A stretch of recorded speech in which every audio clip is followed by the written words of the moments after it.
उत्तर प्रदेश से एक बहुत अच्छी खबर आई है। उत्तर प्रदेश के जमदग्नीपुरम, जिसको जौना खान ने जौनपुर बना दिया था, वहां लगभग 100 कन्वर्टेड हिंदुओं ने वापस हिंदू धर्म स्वीकार कर लिया। पहले वो ब्राह्मण थे, उनके पूर्वज ब्राह्मण थे, गरीब थे, जजिया नहीं दे पाए थे, इसलिए कन्वर्ट हो गए थे। अब आज उनकी जो युवा पीढ़ी है उसने इस बात को समझा और उसने ये तय किया है कि अब वो वापस अपने सनातन धर्म में आएंगे, अपने मूल धर्म में आएंगे।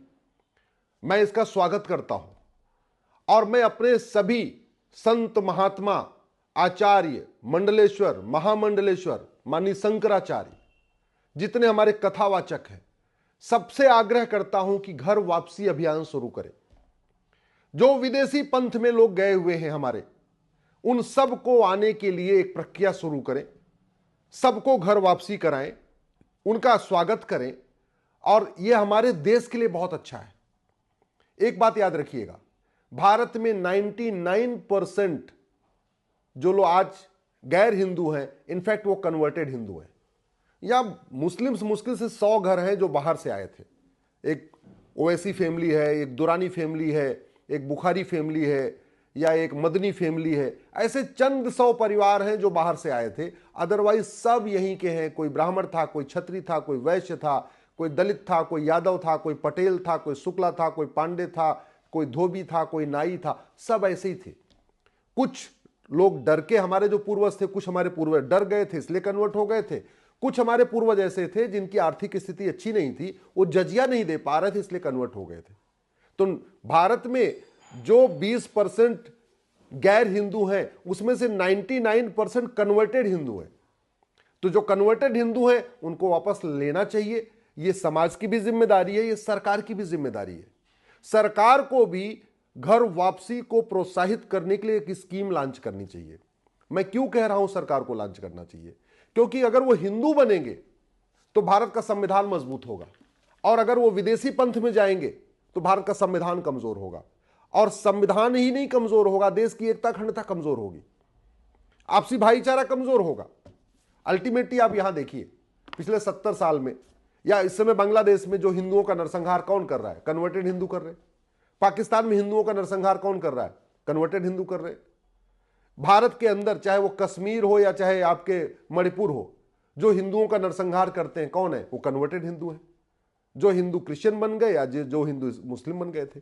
तो ज्यादा अच्छा यह है कि भारत की सरकार जहां करोड़ों रुपए आतंकवाद को रोकने के ऊपर खर्च कर रही है, करोड़ों रुपए अपराध को रोकने के ऊपर खर्च कर रही है, करोड़ों रुपए लॉ एंड ऑर्डर पे खर्च कर रही है, अगर घर वापसी करा ले तो ये जो सैनिकों के ऊपर हमारा इतना खर्चा हो रहा है, जो हमारे पुलिस के ऊपर इतना खर्चा हो रहा है, खर्चा कम हो जाएगा। लॉ एंड ऑर्डर अपने आप अच्छा हो जाएगा जब जैसे लोग घर वापसी करके आ जाएंगे। अपने जो क्राइम अपने आप कम हो जाएगा, लोग घर वापसी कर लेंगे। तो सनातन धर्म को मजबूत करना और जो गैर सनातन में चले गए उनको घर वापसी कराना, ये केवल समाज का कार्य नहीं है, ये केवल धर्मगुरुओं का कार्य नहीं, ये कायदे से सरकार का भी कार्य है। क्योंकि सरकार, सांसद, विधायक, मंत्री और जज संविधान में शपथ लेते हैं। क्या शपथ लेते हैं? मैं देश की एकता अखंडता मजबूत करूंगा। एकता अखंडता कैसे मजबूत होगी? जब लोग घर वापसी करके सनातन धर्म में आ जाएंगे। सांसद, विधायक, मंत्री, जज, मुख्यमंत्री क्या शपथ लेते हैं? कि मैं भाईचारा मजबूत करूंगा, फ्रेटर्निटी को मजबूत करूंगा, संविधान में जितनी बातें लिखी हैं मैं उसको आगे बढ़ाऊंगा, मैं equality, justice, liberty, fraternity, unity, national integration का जो कॉन्सेप्ट है उसको मजबूत करूंगा, उसको आगे बढ़ाऊंगा। वो तब होगा जो लोग कन्वर्ट होकर विदेशी रिलीजन में चले गए हैं, विदेशी मजहब में चले गए, उनको घर वापसी करा लिया जाए। तो संविधान भी यही कहता है कि घर वापसी कराना सरकार की ड्यूटी है। संविधान कहीं ये नहीं कहता है कि आप लोगों को कन्वर्ट हो जाने दो विदेशी मंथ में ना। आर्टिकल 25 में जो फ्रीडम ऑफ रिलीजन है वो subject to public order, health and morality है। उसमें 3 लिमिट है। आप ऐसे मजहब में नहीं जा सकते जो पब्लिक ऑर्डर डिस्टर्ब करता हो, ऐसे मजहब में नहीं जा सकते जो लोगों का स्वास्थ्य खराब करता हो, ऐसे मजहब में नहीं जा सकते जो नफरत फैलाता हो, ऐसे मजहब में नहीं जा सकते जो संविधान का इक्वलिटी को मानता ही नहीं। भाई संविधान कहता है ना, सब एक समान है, equality before law, equal protection of law, no discrimination, equal opportunity, ये संविधान कहता है। तो यानी उसी मजहब को, उसी धर्म को प्रमोट, सनातन धर्म को प्रमोट करना सरकार की ड्यूटी है, क्योंकि सनातन धर्म ही सबको समान अवसर देता है। सनातन धर्म ही भाईचारा सिखाता है, सनातन धर्म देश की एकता अखंडता को मजबूत करता है, सनातन धर्म वंदे मातरम सिखाता है, सनातन धर्म नारी तू नारायणी सिखाता है। भारत के संविधान में लिखा हुआ है कि महिलाओं की स्थिति को अच्छा करने के लिए आप अलग से कानून बनाइए। सनातन धर्म महिलाओं को पहले से ही अच्छा मानता है, पहले से ऊपर रखता है। जननी जन्म भूमि से स्वर्गादिप गरीयसी, ये सनातन धर्म ही सिखाता है। सर्व मंगल मांगल्य, सबका कल्याण हो, ये सनातन धर्म सिखाता है, विदेशी मजहब नहीं सिखाता। इसलिए कह रहा हूं कि ये जो जौनपुर में हुआ है, जमदग्नीपुरम में हुआ है, इसको देखते हुए पूरे देश में एक मिशन शुरू करना चाहिए। समाज को भी शुरू करना चाहिए, धर्मगुरुओं को भी शुरू करना चाहिए, जो हमारे फैक्ट्री के मालिक हैं, जो हमारे उद्योगपति, उनको भी कोशिश करना चाहिए कि जो लोग मैक्सिमम जो उनके यहां काम कर रहे हैं वो लोग भी घर वापसी करें। जुडिशरी को भी यह सुनिश्चित करना चाहिए कि घर वापसी मूवमेंट आगे बढ़े। इसलिए मैं कहता हूं अल्पसंख्यक मंत्रालय खत्म करना चाहिए, क्योंकि अल्पसंख्यक मंत्रालय कन्वर्जन को प्रमोट कर रहा है।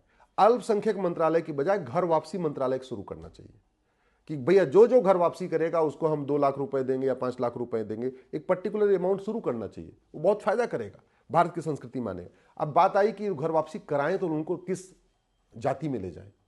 बड़ी सीधी सी बात है, जिस गांव में 90 घर हिंदू हैं और 10 घर कन्वर्टेड हिंदू हैं, उन कन्वर्टेड हिंदुओं को पता है कि 6 पीढ़ी 7 पीढ़ी पहले वो क्या थे, वो यादव थे कि पटेल थे कि कुर्मी थे कि केवट थे कि नाई थे कि धोबी थे या हरिजन थे या सरोज थे या पासवान थे या सिंधे थे या पवार थे, क्या सबको पता है। जैसे पश्चिम उत्तर प्रदेश में तो आज भी वो लोग चौधरी लिखते हैं, त्यागी लिखते हैं, जो कन्वर्ट हो चुके हैं वो भी लिखते रहते हैं, तो वो अपने में आ जाए। जिनको नहीं पता है तो बेटर ये है कि वो आर्य समाज में आर्य लिखना शुरू करें, आर्य समाज में आ जाए। भाई गोत्र तो सबका कॉमन होता है ना, गोत्र चाहे वो आपका कपिल है, चाहे दधीच है, चाहे आपका वशिष्ठ गोत्र है, चाहे आपका व्यास गोत्र है, चाहे गर्ग गोत्र है, चाहे भृगु गोत्र है, या गौतम गोत्र है, या अगस्त गोत्र है, या सुनक गोत्र है, या भारद्वाज गोत्र, ये सबका कॉमन होता है। आप खुद ही सोचिए, ऋषि सुनक जो अभी इंग्लैंड के प्रधानमंत्री थे, इनके पूर्वज कहां से आए? पाकिस्तान से गए थे वहां पे। और सुनक गोत्र केरल में भी होता है, सुनक गोत्र पेशावर में भी होता है, सुनक गोत्र लाहौर में भी होता है। इसका मतलब गोत्र हमारा यूनिवर्सल है। भाषा अलग अलग होती है, गोत्र कॉमन होता है। क्षेत्र अलग अलग होता है, गोत्र कॉमन होता है। पंथ अलग अलग होता है, गोत्र कॉमन होता है। जो गोत्र हिंदुओं का वही जैन का, वही बौद्ध का, वही सिख का। जो गोत्र कश्मीरियों का वही केरल वालों का। जो गोत्र ब्राह्मणों का वही गोत्र क्षत्रियों का, वही गोत्र वैश्यों का, वही गोत्र दलितों का। तो बेटर ये होगा अगर कास्ट जिसको पता है किस जाति से आया तो उस जाति में चला जाए। जौनपुर वालों को पता था कि वो दुबे थे या तिवारी थे या पांडे थे, वो उसमें वापस चले गए। जिनको नहीं पता है वो गोत्र अपनाए। और मैं अपने सभी जितने हमारे मंदिर हैं, मंदिर के पुजारियों से आग्रह कर रहा हूं कि आप अपने आसपास देखिए, जो लोग वहां पे हैं उनको अपने सबसे नियरेस्ट पॉइंट होता है मंदिर। बाकी जो बड़े अखाड़े हैं या जो हमारे बड़े मठ हैं वो थोड़े दूर हैं। किसी भी गांव का जब सबसे नियरेस्ट पॉइंट क्या है? वो मंदिर। इसलिए मैं अपने मंदिर के सभी पुजारियों से हाथ जोड़ के निवेदन कर रहा हूं, जो लोग वापस आना चाहते हैं उनको स्वागत करिए, और जो अभी नहीं आए हैं उनसे भी बातचीत करके उनको मोटिवेट करिए।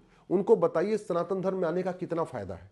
सनातन धर्म में आएंगे माता पिता के बीच में कोई भेदभाव नहीं होगा। सनातन धर्म में आएंगे पति पत्नी के बीच में कोई भेदभाव नहीं होगा। सनातन धर्म में आएंगे तो बेटा और बेटी के बीच में कोई भेदभाव नहीं होगा। सनातन धर्म में आ जाएंगे तो हलाला खत्म हो जाएगा, मुताह खत्म हो जाएगा, मिस्यार जैसी कुरीतियों का सामना नहीं करना पड़ेगा।